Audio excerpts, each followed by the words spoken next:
Hello, Notary Public, loan signing agent, and remote online notary. Have you ever wondered what are the next steps when you accept an assignment from a signing service or a title company? Well, today's video is all about that, so stay tuned. Hello and welcome to On The Go Mobile Closings YouTube channel. Please remember to subscribe, like, and click the bell besides the subscribe button to be notified of future videos. Hello and welcome. My name is Annette and this is On The Go Mobile Closings YouTube channel. I am a Texas Commission Notary Public, loan signing agent, and online notary public. In today's video, we're going to talk about all the prime steps to go by when you accept an assignment. This is going to be a fun video for anybody who is a seasoned agent or new. So stay tuned. Okay, before we hit on the highlights of when you receive the order, let's talk a little bit about how you receive that order. In most of the cases, as a loan signing agent, remote online notary, or even a notary public, you will get a phone call, a text message, or even an email requesting your services.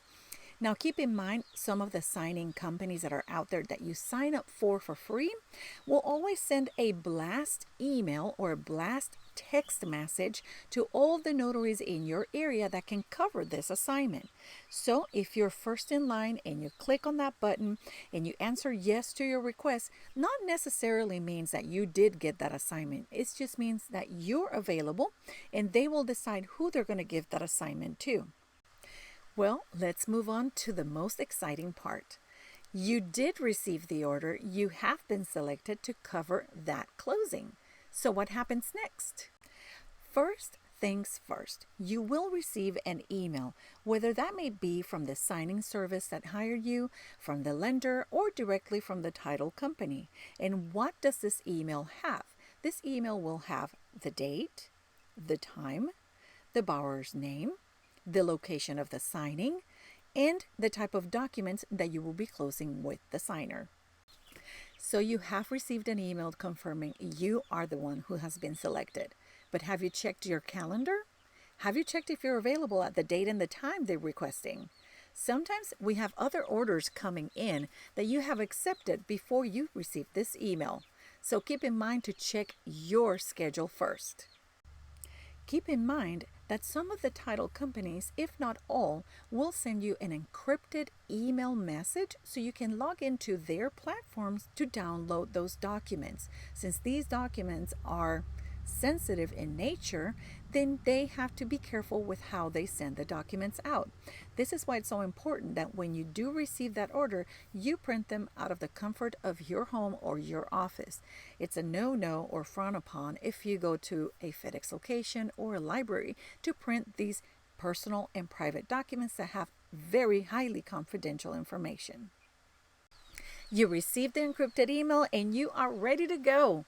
But now what? You need to make sure you read all the instructions that the title, lender, or signing services has sent you.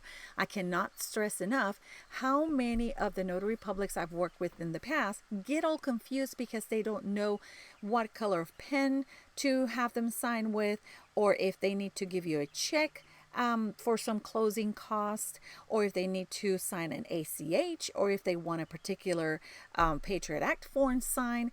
Please, please, please, I cannot stress it enough. Make sure you read thoroughly your instructions.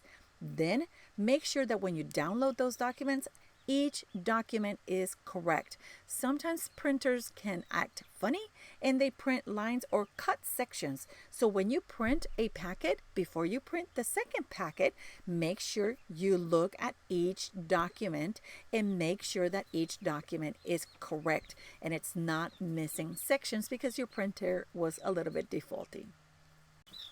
Next, what should you do? Make sure you call that borrower or the client and let them know you are the agent that has been assigned to their closing documents. You introduce yourself, you let them know the details of the appointment, the date, the time, the location of where they're going to be, and make sure that they understand whatever documents they need to bring with them for the closing, whether that may be an ID, the check, that they're going to do for their closing costs or any other particular document that those instructions from the lender, signing services, or title company has given you. The next step is super easy. Meet the client at the location that you both agreed upon, whether that may be a library, a real estate office, or just a restaurant, their work, their home, wherever you agreed upon with that client to meet them at, that's where you're going to be. My recommendation, as always, my practice is to be there 10 to 15 minutes before the closing agreed upon time. Why? This tells a lot about your work. You want to be there early, not late. Upon arrival to your appointment, the first thing you will do is ask the client for an ID. That ID could be a government issue photo ID to ensure your compliance with notary regulations. Next, you do a rundown of explaining the documents. Remember, we explain the what the document is, not the why the document has that information in there. Always remember that, the what, not the why. Then you will witness their signature and you will notarize the document. And after you notarize the document, you make sure you make your entry on your journal. Right after you have signed and put all your entries in your journal, you will ask the borrower to collect whatever fees the title company, lender, or signing service has requested you on the instructions that you need to collect from them if there's any to collect. Remember, just because you have the documents signed doesn't mean they're correct. You need to go back and look at the documents, double check them, triple check them. You want to make sure these documents are completely signed, dated, and have their initials in the correct place. Not only that, but you want to make sure that you notarize every document and stamped every document and everything is in your journal. A little tip, remember to leave the documents in the same order the title company, lender, or signing service sent them to you. We're almost to the end. What happens next? You need to scan back those documents to the title company and let the title company review the documents. In some cases, I ask my client to please stay with me until the title company has reviewed the documents. That way we know we're not missing absolutely any signatures. Once I know that, then they can go. Why is this? Because first of all, if they receive a packet and this packet is not completed correctly, it's missing an initial, it's missing a date, it's missing a signature, it's missing your stamp, you will have to contact that client back, come back to them, reschedule the location, time, and date so you can get that document re-signed. So to avoid this, you can scan it to the title company. They can give you the go-ahead. You can say thank you to the client, and then you move on to the next step. The final step is taking your documents to the FedEx location, dropping them off, and getting a receipt. I never recommend, and usually this is part of the instructions you're going to get from the title company, they do not want you dropping off documents in a box.